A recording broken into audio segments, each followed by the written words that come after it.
Hello and welcome to the Mastermind, Body, and Spirit Show. I'm your host, Matt Belair. Today's guest is a former psychotherapist, creator of Spiritual Workout, founder of the Consciousness Company, author of An Extra Year, and a man who is happiest when writing articles, essays, and books.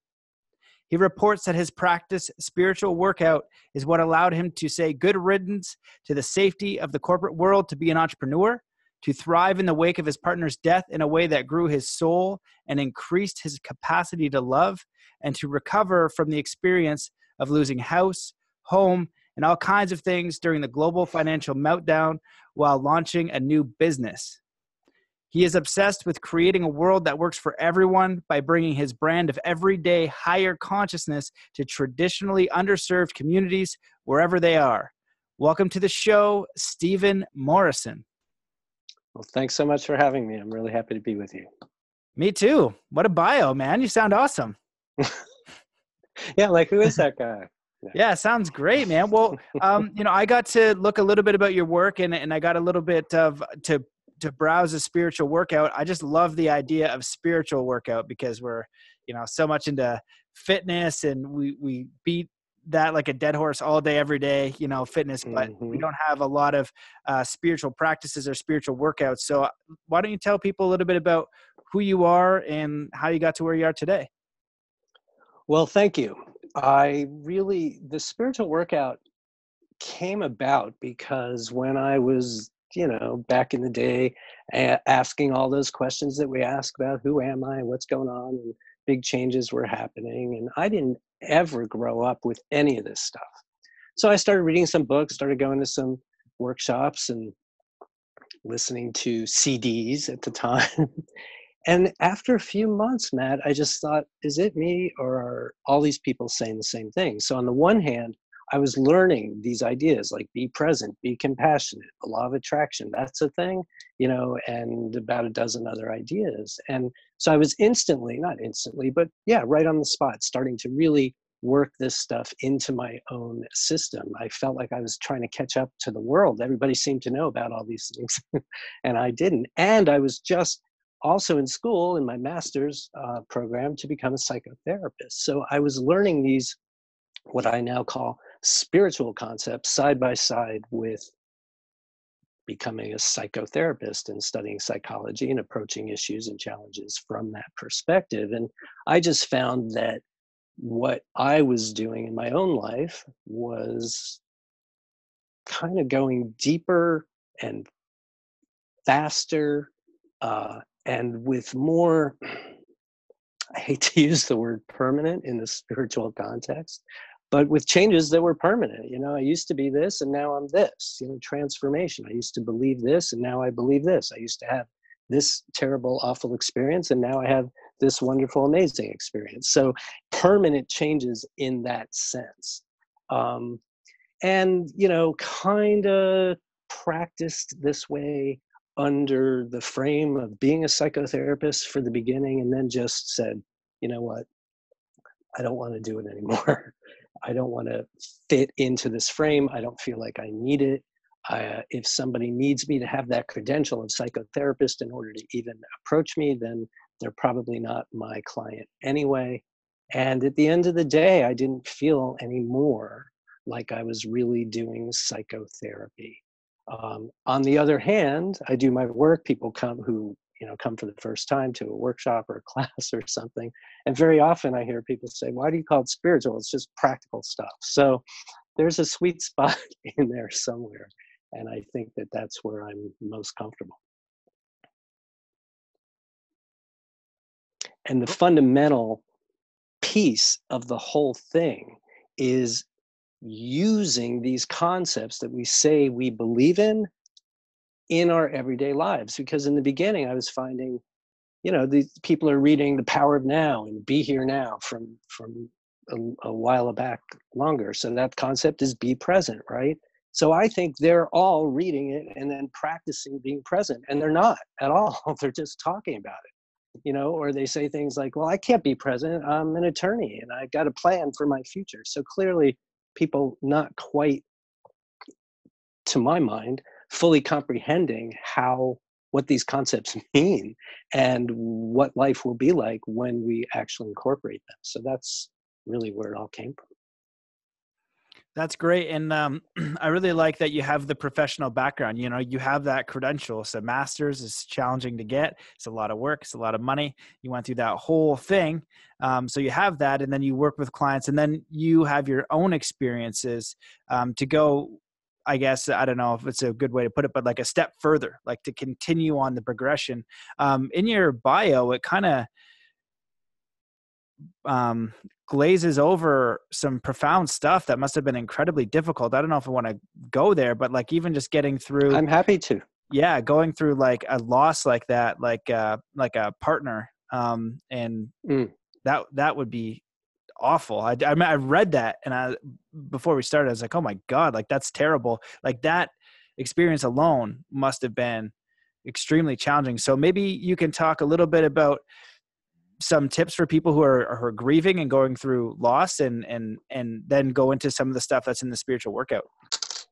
Sure. Well, and thank you. And I really am happy to talk. I'm the guy that likes to talk about everything that other people don't want to talk about. But it was an interesting moment. So this was, I mean, I had finally met the love of my life. This was it. I was already in my 40s. I was like, thank God, I'm just done with all that. We are together. We are it. And he got a cancer diagnosis and was gone 2 years later. So it was also a moment where I had been doing this sort of spiritual workouty work within my practice. The term spiritual workout had been ruminating in my head for a while, in my heart, but it wasn't time for that yet. And then he died, and I thought, all right, now this is where the rubber meets the road. You know, if I'm going to be this guy and espouse these ideas, then I've got to do that here and now in my own life. And so it was really interesting. So intentions matter is one of the 15 concepts that I work with. So right off the bat, I set an intention for myself for my quote unquote grief and loss process. Now that's something that I would suggest anyone do, and I don't think anyone really does it. For me at that time, my intentions were to move through this process in a way that was right for me. And another intention that I remember clearly having was I intend to emerge from this process feeling whole and complete.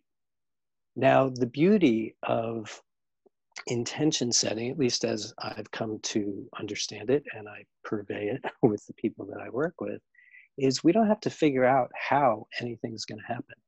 We just hold that energy, that vibration, that belief, that knowing, that desire, and let the universe figure out how it's all going to happen. But I promise you, I was able at some point to look back and say, wow, I feel whole and complete.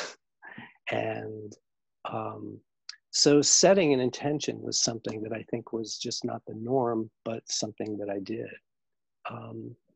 Another thing that really stands out is, to me, beliefs matter, right? So beliefs matter because they create our experiences. Every single one of us is walking around with a whole set of beliefs. Most of them we swallowed whole from other people in the range of 0 to 7. That's just how it works. Sometimes we make conclusions on our own based on things we see and experience. And either which way, we have beliefs. Sometimes they serve us, sometimes they don't. So in my practice, I'm used to looking foundationally at what it is I'm believing about what's going on and working at that level. Do I need to change a belief? Can I get to where I want to go with the belief that I have or set of beliefs? And so I'm always doing that. So somebody dies, right? They're gone. He's gone. I'm like, all right, but is that really true? We're spiritual beings. We're eternal. So he's gone. When I would hold that thought, it was clear and obvious what that felt like. That's grief right there. But it's really also just the feelings that result from that thought. So is that really true? Byron Katie's work, if you're familiar with her, right? Is it true? Well, kind of. His body's not here anymore. But so getting to a belief that something is still alive, or even as far as part of him is still here, or something like that. And the moment that I entertained that thought, everything in my system changed and I felt different. And then, so that part I often say that experience helped to really, I felt my soul growing. And one of the ways that happened was, okay, so if part of him is still here, I can't even think that he's gone. And now in order to connect with him, since he's not in his body anymore, I'm going to have to do something different, right? So now I have to grow my muscle of my soul, my spirit, that part of me that's beyond my body, and try to reach and connect in that way. So my practice, like I say, it was sort of new. It wasn't termed spiritual workout. It was mostly in my head, but it was already how I was living my life. And I think it really helped me to specifically move through that process and tons of others in a way that really felt whole and complete when all was said and done. Well, thanks for sharing that. That's it's practical, it's moving, and I think it's simple but important. When you talk about intentions, I'm always reminded of Jesus and the Essenes. I read that a while ago, and one of the practices that I discovered was they would set intentions like 11 times a day or 12 times a day. And it's such a simple thing that we don't do. And Abraham Hicks will talk about it pretty consistently. And even like just with positive psychology, it works, and sports psychology and coaching, it's the same thing. We go around, like, it just increases probability. It doesn't make it certain, but it definitely increases probability. You're using that intelligence in the mind and the consciousness is like if you think about a pool in cold water. I've been doing cold water training, and you say, don't jump in. Well, the body's not going to jump in, right? So but you can make the body jump in at the same time. So you use these, like, it activates like this intelligence that we have within us. It doesn't guarantee, but it's a very simple thing that we overlook. So I'm curious about, more of the practices in there, or just discussing like, how do we make it a practice? We have morning routines and things like that. Which way do you think is the best way to go? How do you want to proceed from here? In terms of, I'm happy to talk about the practice of setting intentions and what that looks like. Is that? Sure. That sounds good. Okay.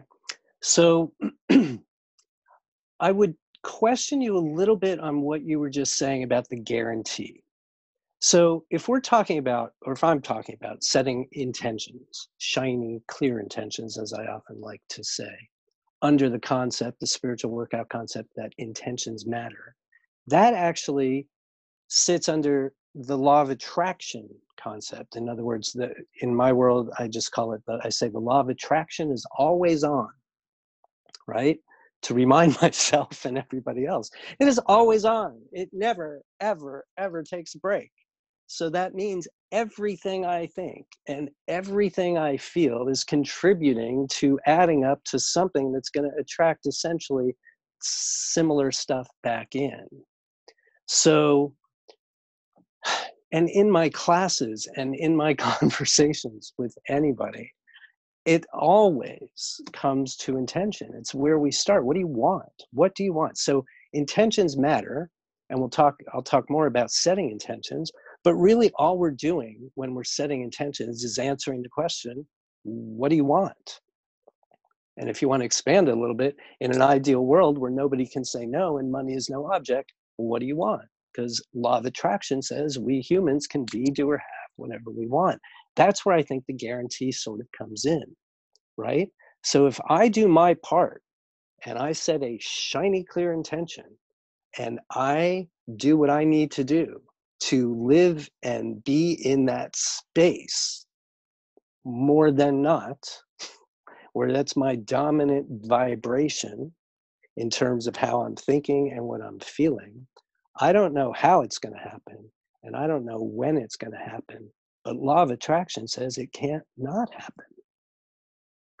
And I come to firmly believe that. And so I am always personally setting intentions all the time. If I'm just driving or in the shower, catch myself thinking about something that I don't like, that I don't want to experience anymore, that's going on, I immediately just say, well, what ideal world, what would that be like? Oh, and it's the solution to that, or it's the opposite of that.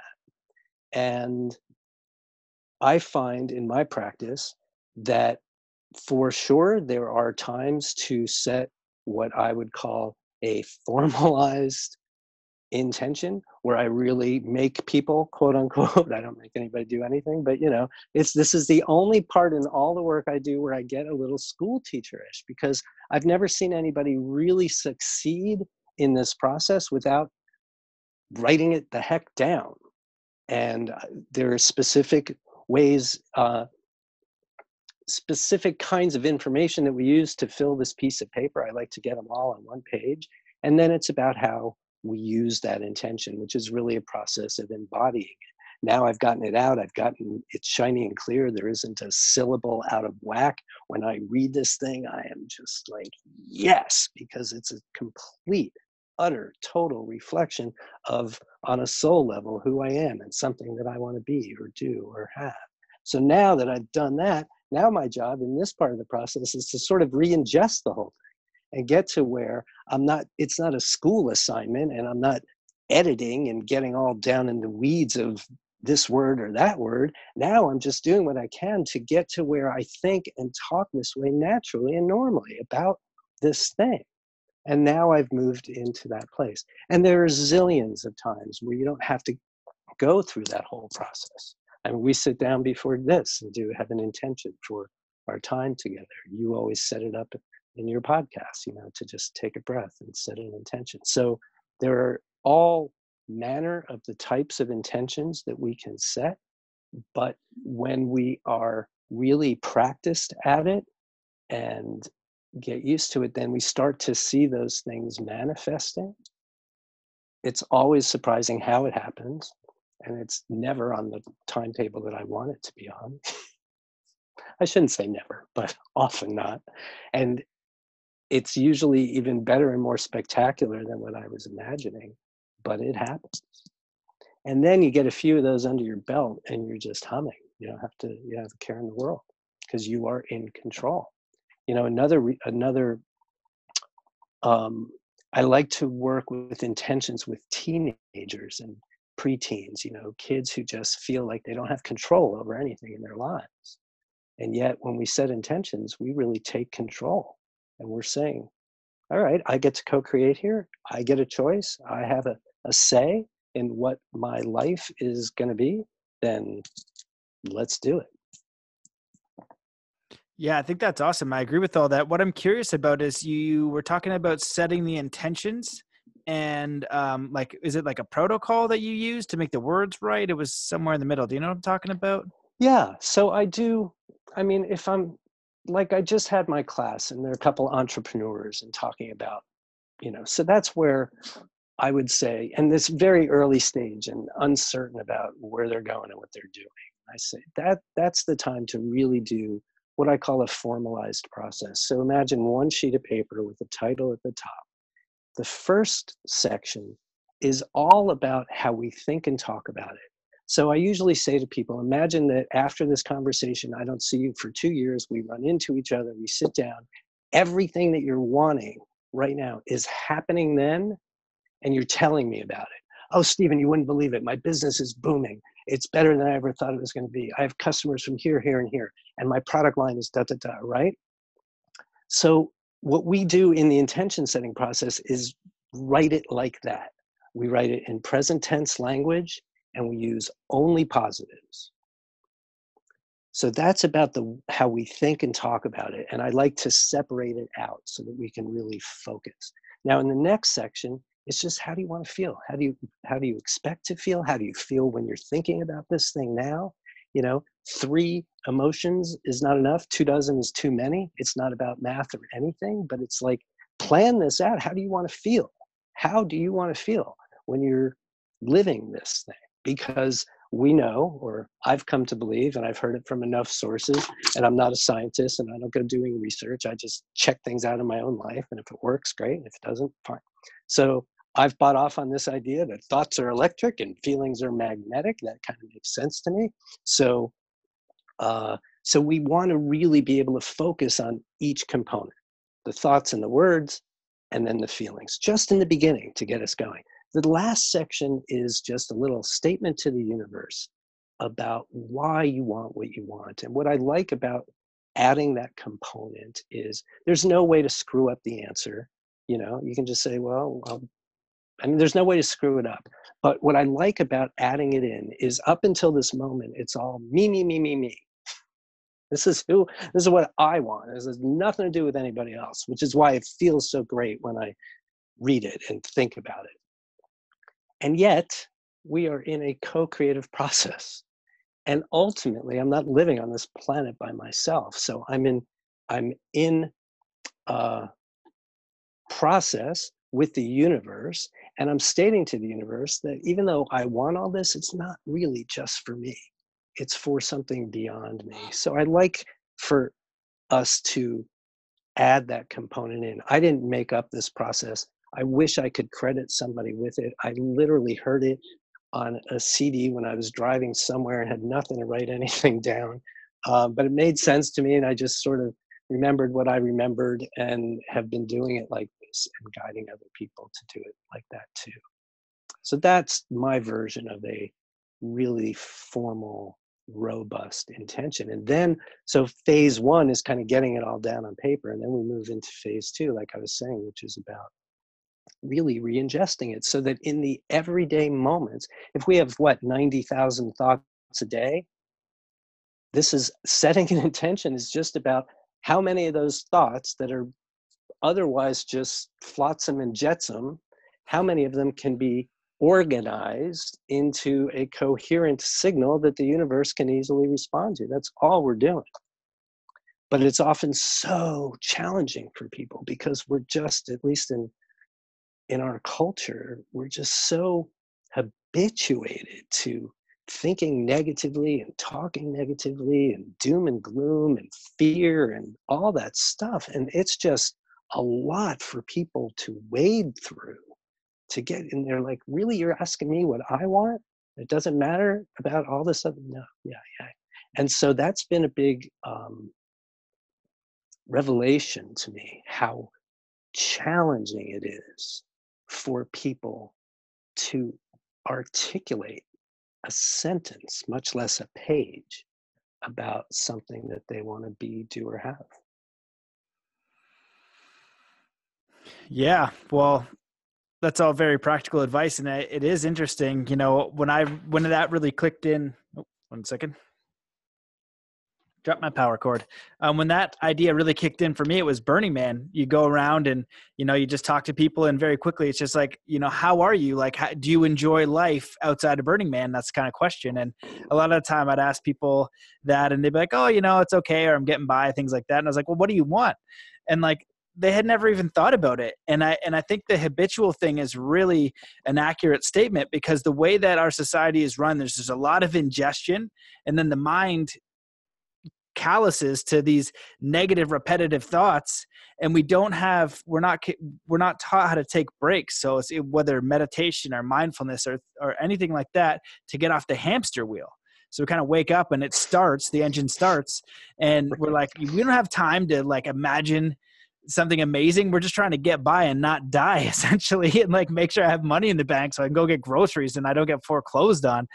So they're really important points, and I like that, because this is only like number 1 and you have 15. So I want to be practical and pragmatic, because I want to learn about all of these. Would it be okay for you to share like maybe all 15, and then you and I dive deep on whatever ones that you're most excited about, or I'm most excited about, or we'll co-create? Because I think even just diving in that, if you apply that as a practice, it's so important. Write down your goal. Give yourself some time to figure out what it is, what do you want to be, what you want to do, what you have. Do it in the ways that you just outlined. That is money right there. That's set. Just if you can do that, you will shift. And then we can add in all the other things. Yeah. Well, thanks for asking, and I should have listed them before. They always come out in alphabetical order, but here we go.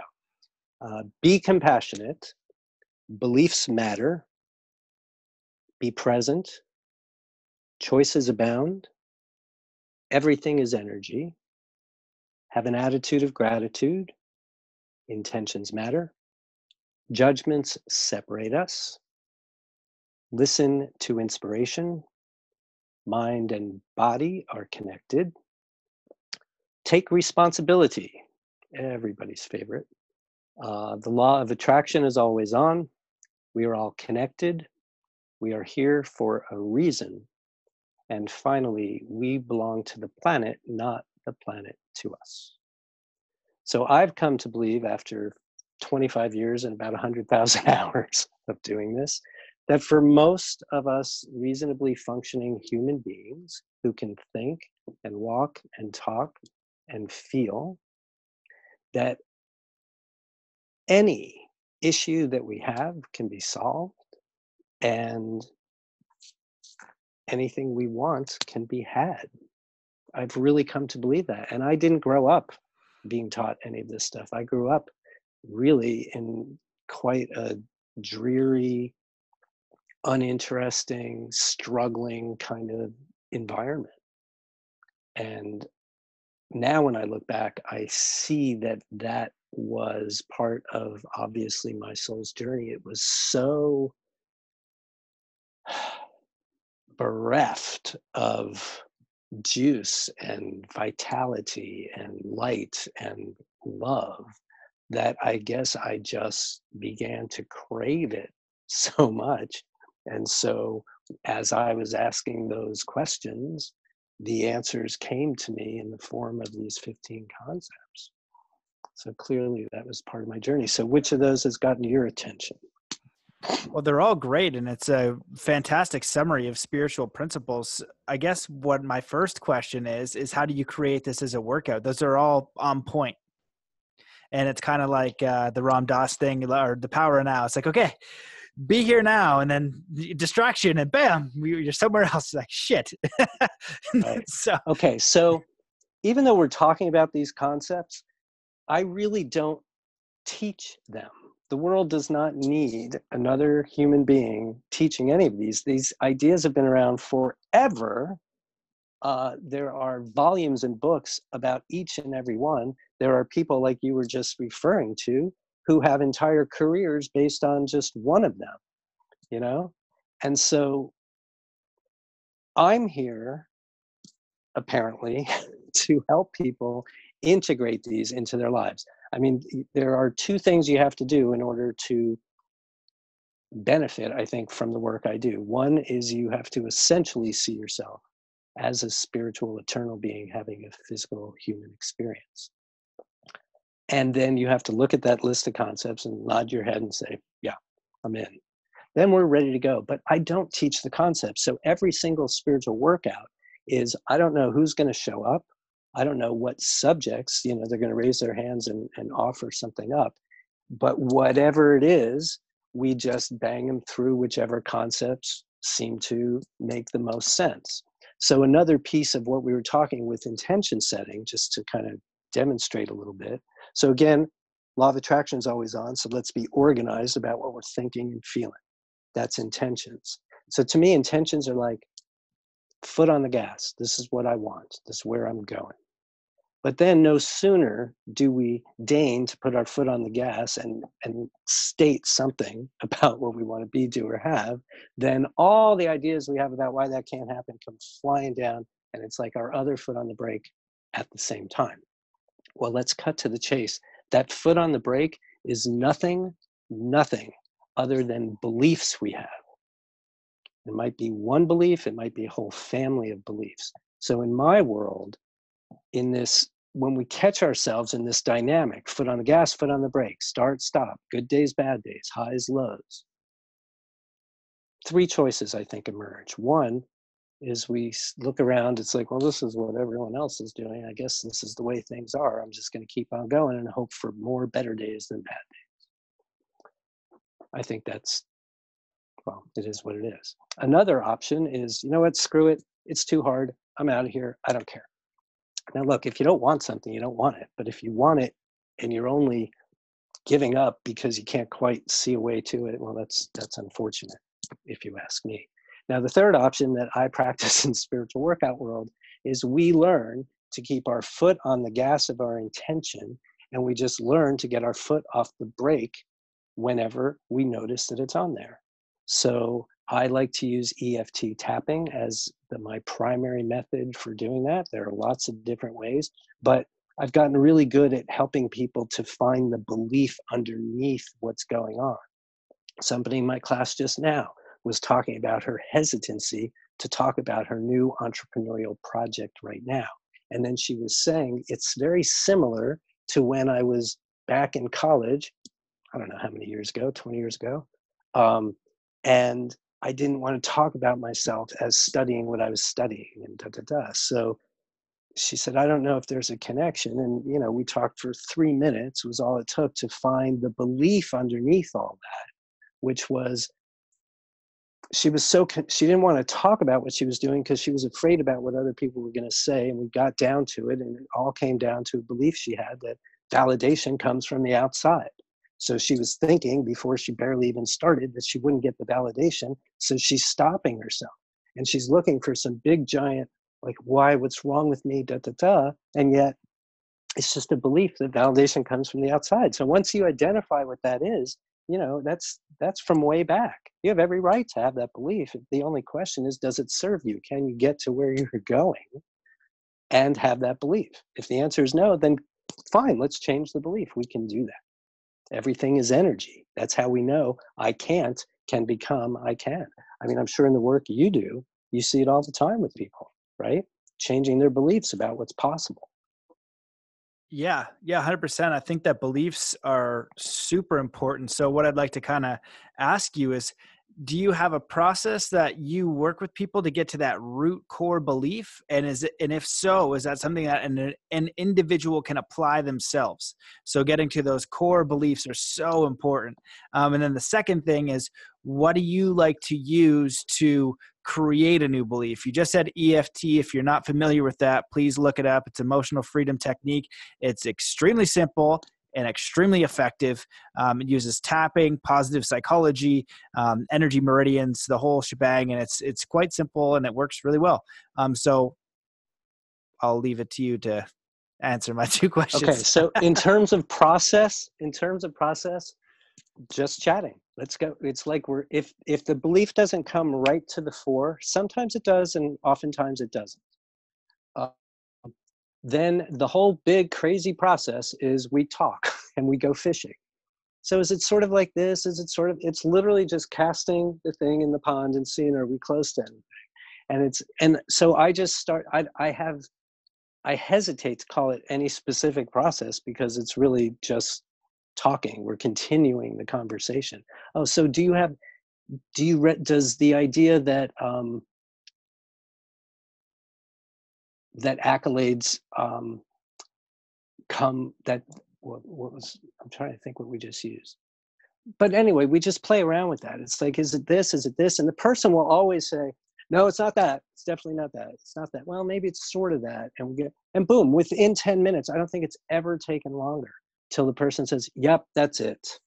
And it'll either be one honking belief, like I'm not good enough, or it'll be a family of beliefs and all the versions we have of I'm not good enough and I'm not smart enough and I don't have enough money, and right? All those things. So depending on who it is and what's going on and how debilitating, then what I like to do is I'll send them home and be like, you write those things down. I want to see every single one of them. And then we come back, it's like, okay, there are 12 here. And for a minute, it just feels awful. It's like, God, I believe these things.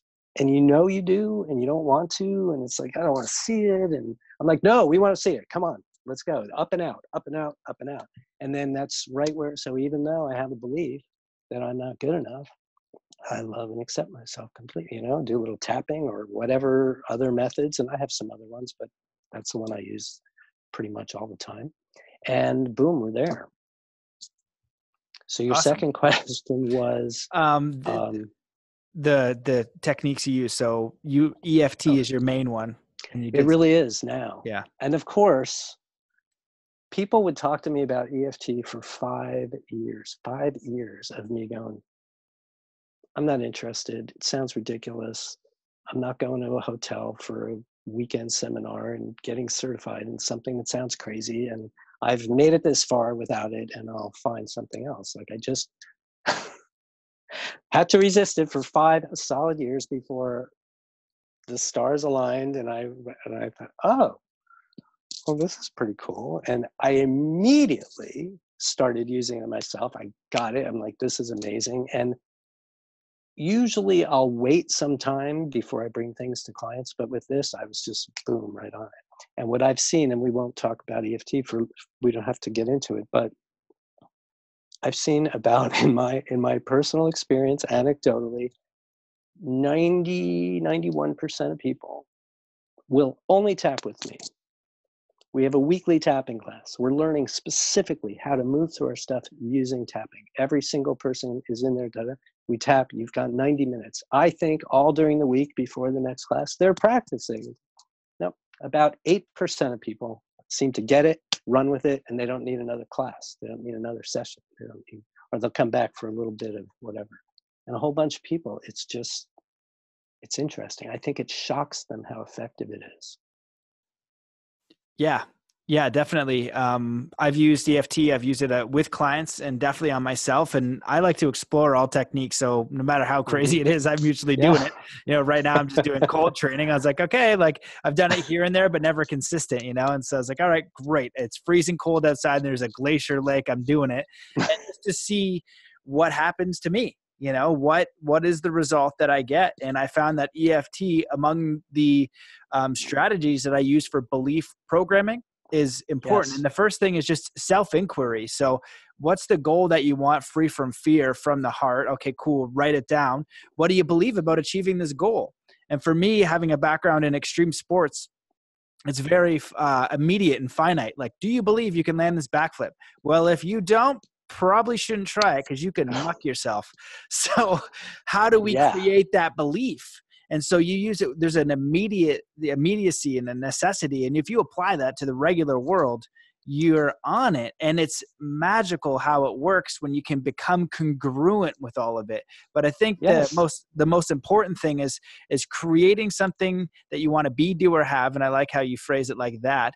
That's actually outside of ego. You can start with ego. There's nothing wrong with that. You know what I mean? Want these things for everyone. But if you get something that's like actually meaningful, then all those roadblocks and those work and the things like that, when you get it, it's something like, yes, I want this. Where, if you just want a material object, you might get it, but then that's going to be fleeting if it's not really congruent with what you actually want to have a really meaningful experience, something that you really want to work towards that has value to you. So getting clear on something that's really valuable.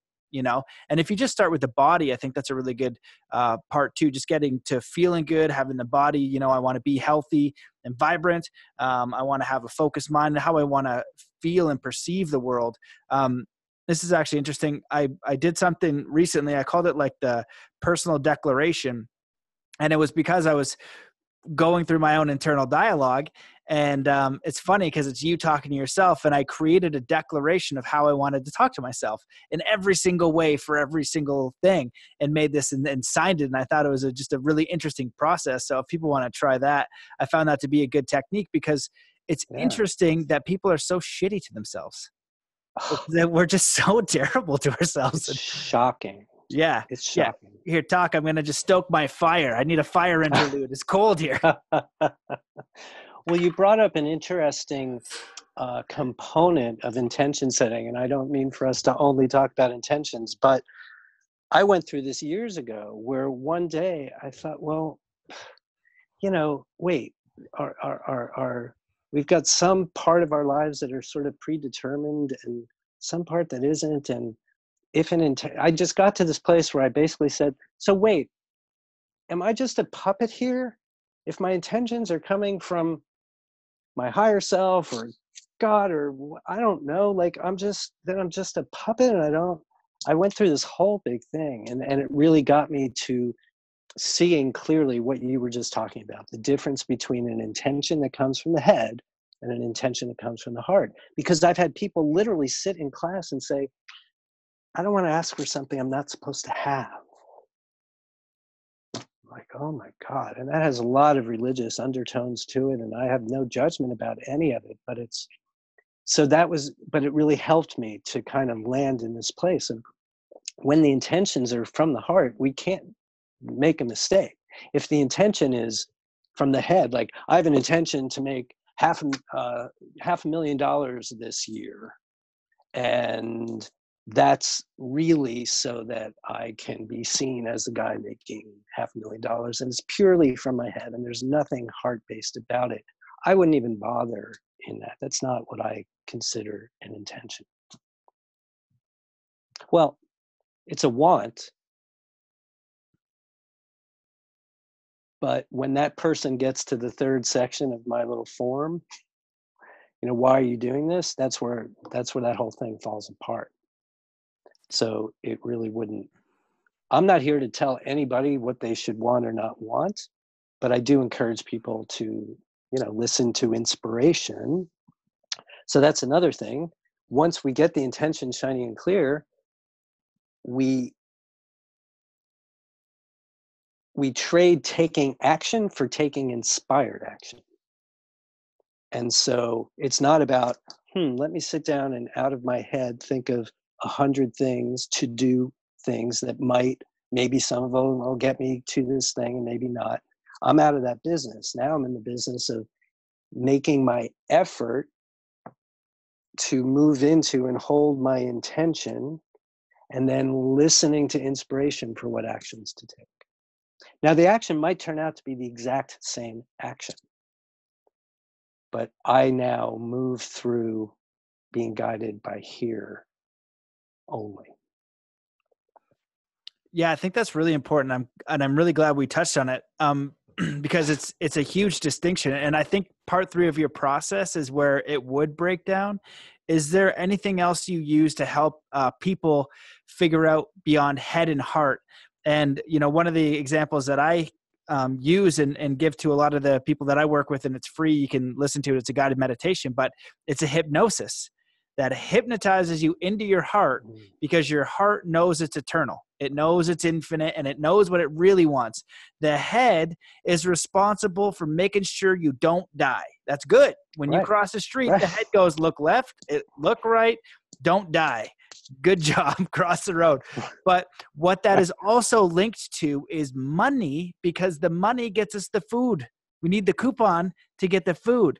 So when we're thinking about our intention, maybe you want to be an artist or a musician or become an entrepreneur, right? Leave your cushy job, your tenure with your, retirement, to go out on your own. And the mind goes, hey, dum-dum, you got health benefits, right? What happens if you frig me up? What about the food coupons? And the heart is like, you got this, this is inspired. You want this. And the head goes, shut up. We need to survive. I run the show. And so how do we distinguish which one to listen to? Because we do want to be practical to a sense, but we really, I think we want to honor ourselves. We want to honor our capabilities. And I think that we are so much more powerful than we give ourselves credit for. Yes, the world is frightening. Yes, it can be a total dickhead. Yes, lots of things. But we also have incredible resolve. We're connected to the universe, to spirit, to all things. And, you can figure it out. Like, there's just countless miraculous stories of people overcoming just insurmountable obstacles. And you have that power within you. So back to you. Well, what I thought about when you were saying that just left my brain. So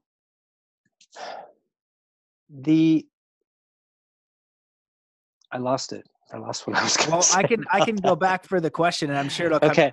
The distinction is, we're navigating life, right? You're talking about inspired action, but we want to figure out what we want to do. How do we figure out if it's coming from our head, coming from our heart?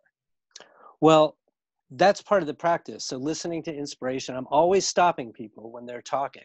Like today, somebody said, well, somebody was offering me this job opportunity, and there were all this and it just didn't feel right. So I said no. And then she continued talking. I said, stop. Did everybody hear what she just said? She said, it just didn't feel right, so I said no. She didn't know what the next step was going to be. She had some of that fear going, I don't know if I can, this would be good money and but it just didn't feel right. So we learn to just grow that muscle, to really listen to inspiration, not just talk about it, but what does that feel like? So we get better and better and better and more practiced at distinguishing between head and heart. I don't have any particular tricks for it, but one thing that I do, and this is what I was going to say, when I work with artists and entrepreneurs who I love to work with, again,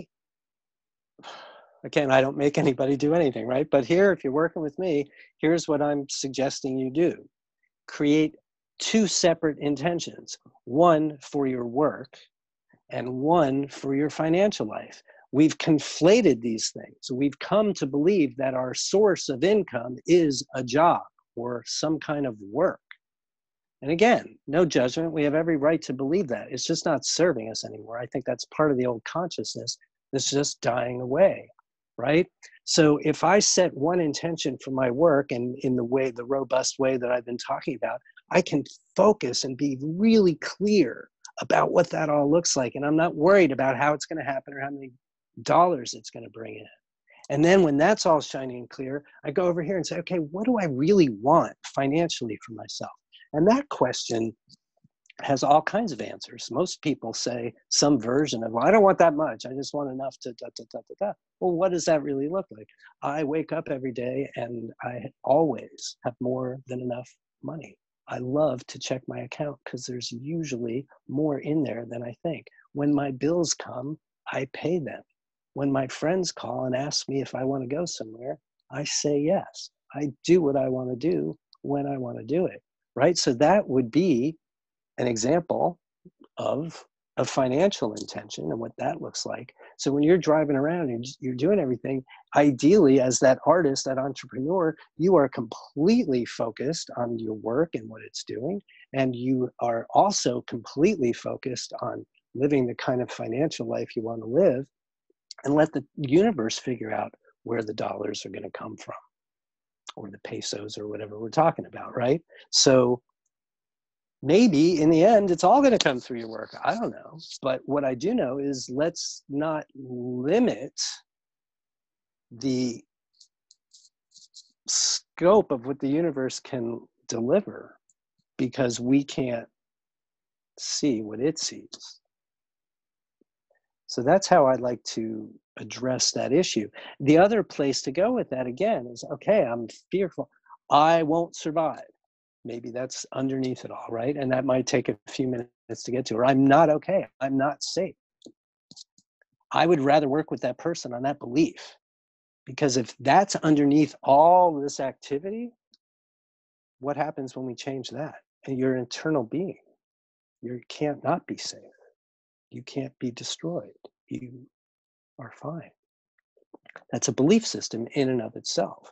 But I don't like the rest. To me, if we're not working at that level of the belief, then it's deck chairs on the Titanic, and it's kind of uninteresting. Yeah, absolutely. And do you find when you're working with people that when you get to those root beliefs and those core beliefs and you're able to change them to something that's more positively oriented, that they have shifts in their lives and what they're going for starts to come in? Absolutely. It's Figured. just getting the foot off the brake. Totally. Yeah. And, I can give a sports example for this. Again, that's why, Please. for me, like martial arts and snowboarding and extreme sports is all of these. This is why I know they're real, because they're friggin' immediate in extreme sports. And you have to know this. If I'm going to do the backflip and just before that, I'm like, I don't know if I believe I can do this. That is like that last hesitation that you do not want. And that's how you, problems. And so, you have to be congruent when you're going through that. And the challenge in everyday life is holding that congruence as you move throughout the day, like you said. Like when I'm going to do the backflip, I've got this one moment of congruence. I could potentially go out throughout the rest of the day saying, you know what, it's not ideal. Like I can't, backflips are hard and I might land on my head. I could do that. It's not ideal. But when I get to that moment of doing the trick, if there's full congruence, I can do it. Now, ideally, there's congruent outside, but you're going to get immediate response from the Yeah. universe. Now, when we're Yes. talking about entrepreneurship or chasing our goals or things like that, we have to be congruent through days of not having it. And that's where that Oh yeah. challenges. And so if we can get to that congruence, and I think this was where your lead to the other principles of abundance and or not abundance, attitude of gratitude, because that creates abundance, that creates a good positive feeling. And the last thing that I wanted to, or the one thing I wanted to kind of go into is taking responsibility, because I think that's an important one that people don't want to do. And I see like different ways that ego adapts. And like, even to like the quote unquote awake people or woke or whatever. One of the ways that I was trying to deduce what I thought an awakened or conscious person was.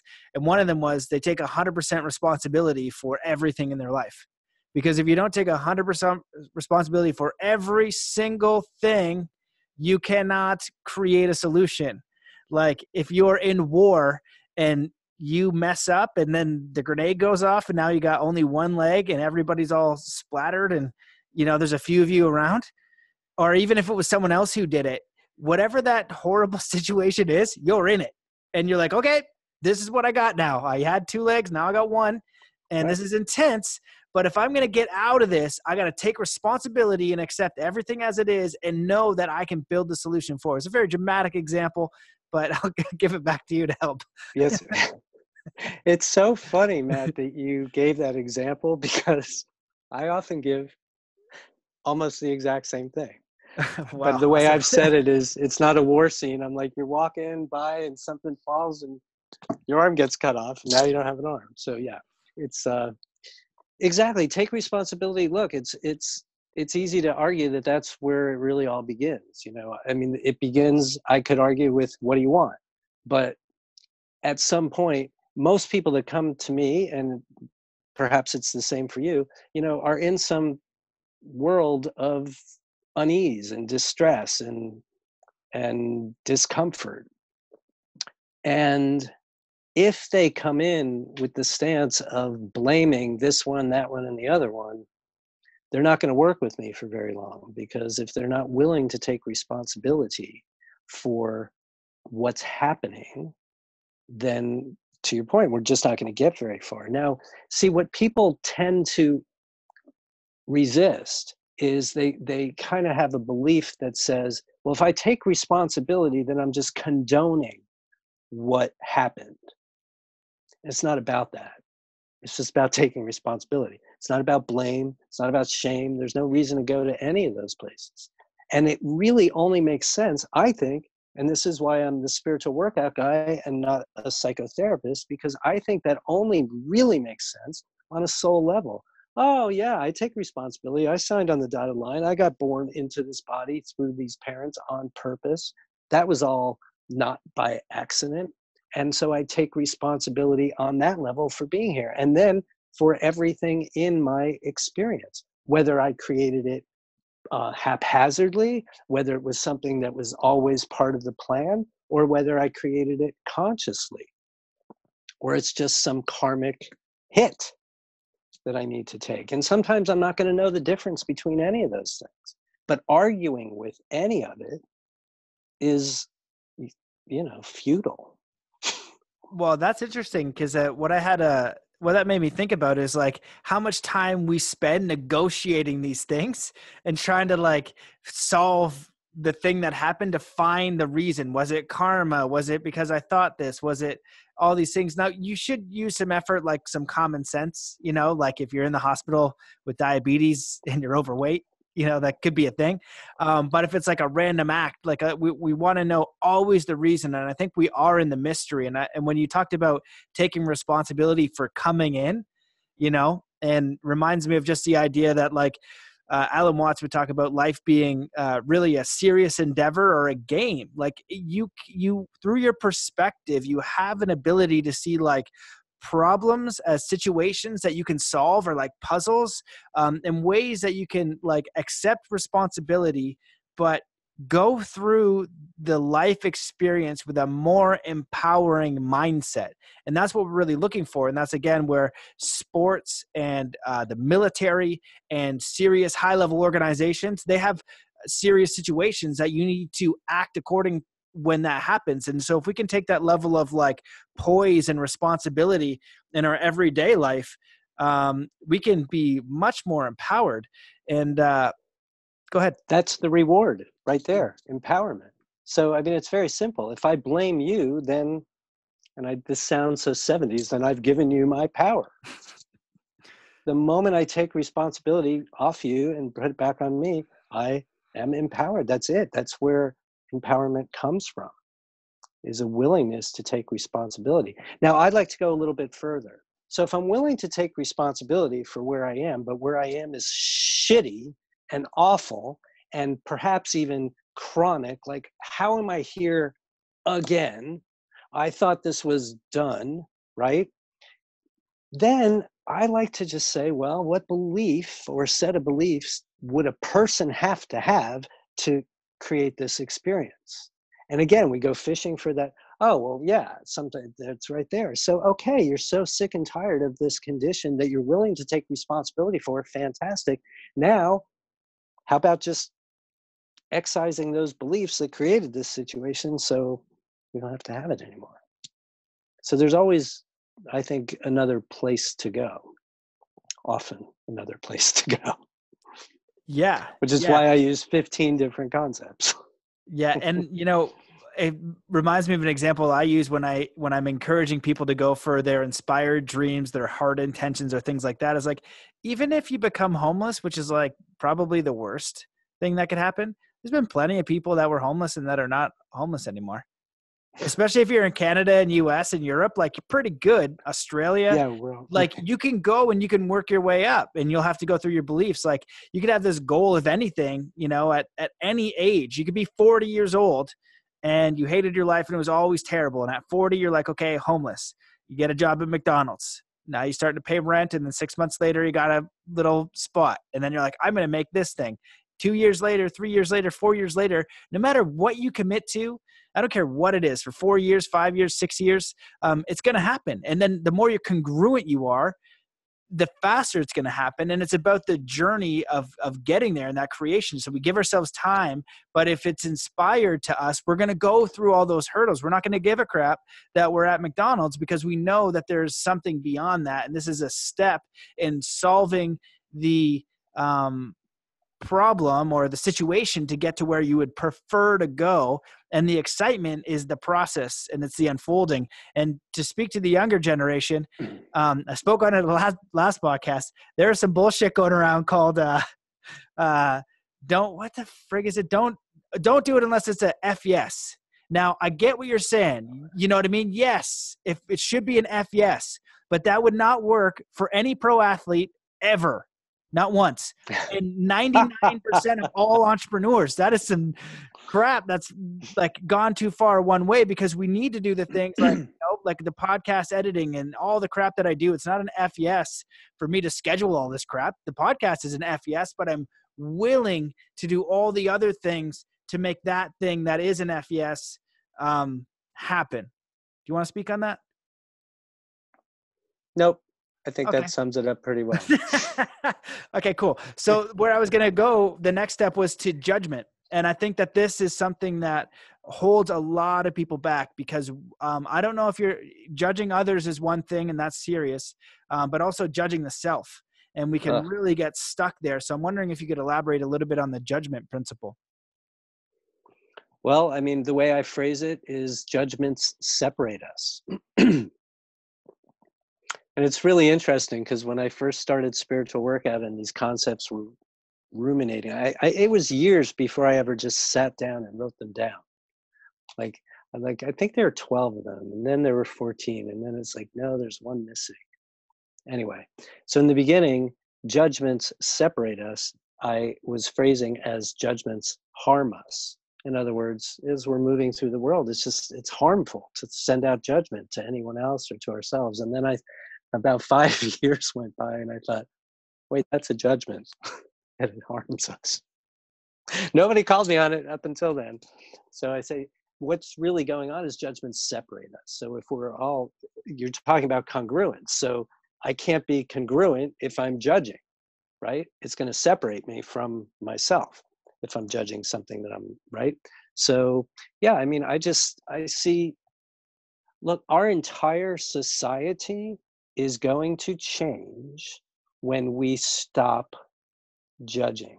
Now, what I like to talk about in context with judgment is compassion. These are basically two sides of a coin, right?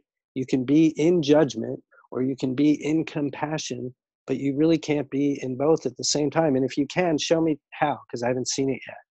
So really what we're talking about is noticing when our judgments are getting in the way of our happiness and our forward motion. And really we could lose that whole concept and just say be compassionate all the time and in all places. But our understanding of that concept is so, I think, thin that we don't even believe it. And what do you mean stop judging? What do you mean stop gossiping with my friends and making fun of that person? And you know, when I came onto this concept, I was in graduate school, and I remember sitting there thinking, wait just a minute. If I, Stephen, am going to just give up judgment, I literally asked myself this: will I ever laugh again?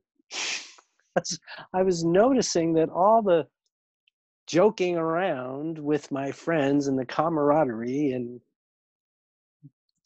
areas where I was getting a lot of strokes were just full of judgment. And I really had to decide I'm like, am I willing to give this up? Because what will come in its place? Well, come to learn that there are lots of things that are amusing and funny and ways to be fun and funny and have fun without judging anybody. You know, I read the newspaper, articles just full of judgment. Turn on the news. I'm into politics. I'm obsessed with creating conscious politics. We're nowhere near it. And it's full of judgment. If you have a thought, if you have an attitude, an opinion, a feeling about something, it's a judgment. So let's bring it down to a one-on-one level. So you and I are friends, let's say, and we're having a conversation. And never mind, I'll give a completely different example from after my partner died. People would come to me, I shouldn't say obviously, but clearly well-intended. They feel bad. They want to offer solace. And there's no question about that. So in their minds, I'm sure they are offering compassion. But what they were coming at me with did not feel like compassion to me. It felt like I was invisible. They came at me with, this must be horrible. I'm so sorry. You poor thing. I'm sure ABC, XYZ. Not one of those things resonated with me. I wasn't thinking or feeling the way they were thinking or feeling at all. Now, I get that I'm an outlier, and most people would expect that I would feel good with what was coming at me, but I really didn't. Now, I didn't judge them for being that way. We're all just doing what we do. But I had, for the first time, that real experience of feeling like, how could there be all this intended compassion and I don't feel seen or heard at all? I have things that I want to say to anybody who's going to come to me during this period and converse with me and inquire about my health and well-being. I have so much to share about my current experience. It's a little different than most people's, and I don't know, I think it's interesting. And everything you're saying about what you assume is true for me isn't. And there's not even space for me to say that to you because you're not offering it. So I think we really don't fully comprehend the differences between, I mean, there are a lot of ideas in there. My intention is I'm going to go be nice to Stephen. And they were, right? My intention is to offer some compassion at this moment. Okay, that's all well and good, but it's not what really came out. What came out was just a lot of judgment, their thoughts, their attitudes, how they would feel imagining that they were in my spot.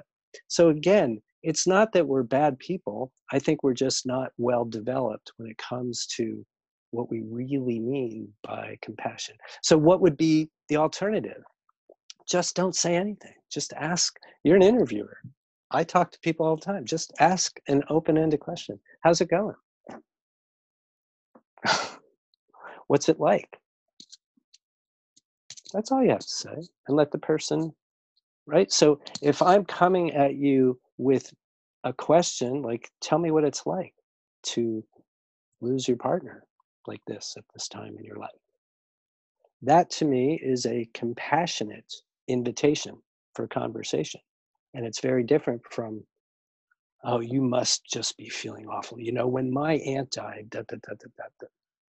that I consider to be judgment.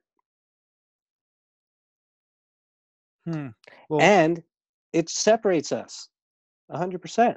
I'm not feeling any of it. So, well, what that makes me think about is part of the 4 agreements is don't make assumptions. And, you know, when you go in there and you're talking about compassion, a lot of compassion comes from listening. When I was meditating with monks in Nepal, I was also just having conversations with older monks, and they would talk about that a lot. Actually, just a lot of the compassion is just listening, and rather than just assuming, you know, you're saying something to make you feel better, essentially, and it's not wrong, but what's more open-ended and compassion is like, is there anything I can do for you right now? How are you? You know, ask a question and shut up, and have them talk. But the person is uncomfortable too. So it's not that it's bad, but, you know, there is another level of compassion and just, not assuming and seeing if there's anything you can do to help. Ask an open-ended question. I think that's a really interesting thing. And how many assumptions we make rather than just conversing with people and just, because a lot of the time too, if you dissect the English language, what we think is in the same word, you know, we could go for days just seeing if we're on the same page when we think we're on the same page, you know? So right. Compassion is really listening and paying attention and having an open ear. And I think that's a really important distinction for people maybe who are in a similar situation. And in general, ask someone how they are. You know, what are your favorite things? And get people to talk about themselves and watch them light up, you know, encourage them. Yeah. It's great. It's great to watch. Exactly. Well, Stephen, this has been amazing. I really appreciate this. I'm excited. Those 15 principles are very succinct. They're on point. I think that this whole interview is super practical, and anybody who listened to it can find a lot of gold nuggets on just how to apply this now. I'm just curious, is there anything that you wish that I had asked you or you'd like to elaborate on for as long as you want before we close this out? I have to say no. I would also say I could continue doing this for 2 more hours. So yeah, no, this has been great. I've really appreciated your role here as an interviewer. Oh, thank you. Well, thank you for your work. Thank you for what you're doing. And just where can people find more about you, your books, your work? I know you do retreats and things like that as well. Yeah, so spiritualworkout.com. You can find me there. And then just 2 months ago, I relaunched doing 3 weekly online classes, and I'm running that through, I know you're on Patreon, and I just started on Patreon. So you can search Morrison Stephen on patreon.com or patreon.com/Morrison Stephen. And that's if you want to check out Spiritual Workout or pretty much right off the bat. It's a really great deal, and we're just getting started there, and I'd love to see you there. And yes, spiritualworkout.com. Awesome. Cool. Well, I appreciate you and your work and your philosophy and what you're sharing. So thank you so much for coming on the show. Thanks for having me, Matt. Take good care. Yeah, my pleasure. See you, everybody. Peace.